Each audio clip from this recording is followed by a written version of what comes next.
Hello, I'm Santana, and for this video I'm gonna do my first top 5 Wednesday. This week's topic was books you disliked or really hated but you love to discuss. So coming up on number 5, it's just a book that I was kind of meh when I read it, but when I read it I do find like the little problems that everyone just seemed to find.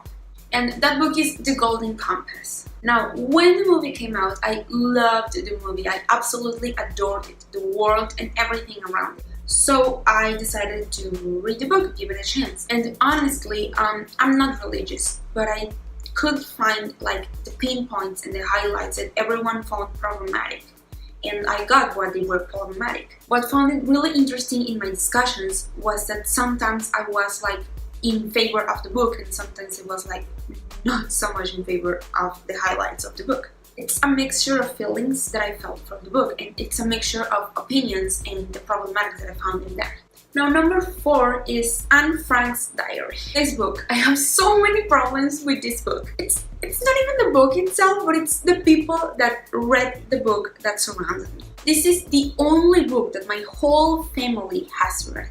So when I read it and we began to discuss it as a family, I seemed to be the only one that disagreed with their opinions. The thing is, yes, it's a non-fiction and it tells the reality of something that happened in the world seen through the eyes of someone else, but they were still the eyes of a 14-year-old spoiled, brat, and privileged. Even in her situation, as horrible as it was, she was a privileged little girl. It is a fact that Anne Frank was rich, and even in her situation, her accommodations were privileged, and there were so many things that she didn't even got to see. But no, my whole family acts like it's the only history book that there ever exists.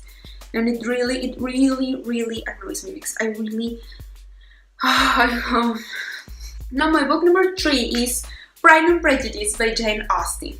I am thinking now that maybe the problem with this book was not the book itself, but me. A couple of weeks ago, one of my best friends that's not like much of a reader, she texted me and told me that she was reading Pride and Prejudice, and she was like, "Oh my god, this book is so great!" And I was like, "No, it's not."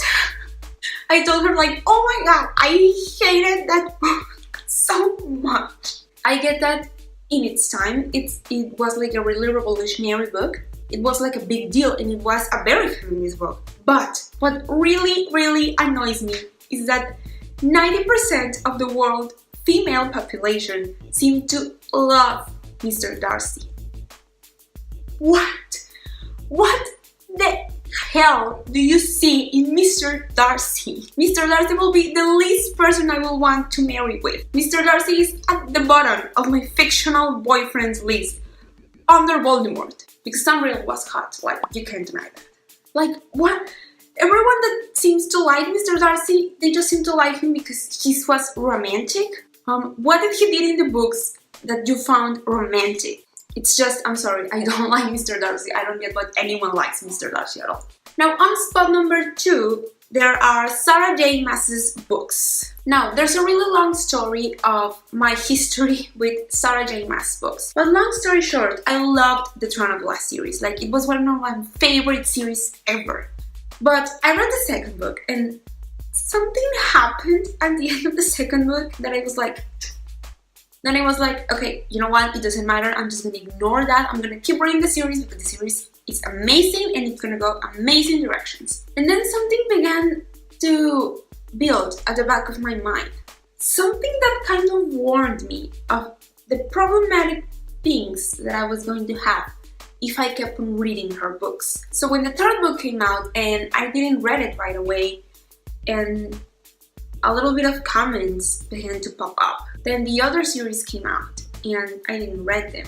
And again, comments began to pop up. I was like, yeah, maybe I was right. Now, at this point, where the Throne of Glass series are standing and her other series are standing, it's more and more people that are beginning to comment on these things and on these problems they have with the books. Maybe you won't believe me. All of those things that people are saying of why they don't like her books, there are the things that I thought when I finished the second book. That's why I didn't read the next books, because I knew I was gonna have those problems and I avoided those problems. And now the number 1 book that I absolutely disliked but love to discuss, I mentioned it in my past video. It's the John Green's books. I stand still. Paper Towns and Looking for Alaska, they're the same book. They're the same book. So, fight me. So, that's it for this mess of this video. That was my top 5 Wednesday, the top 5 books that I dislike but love to discuss. I'm Santana. Bye!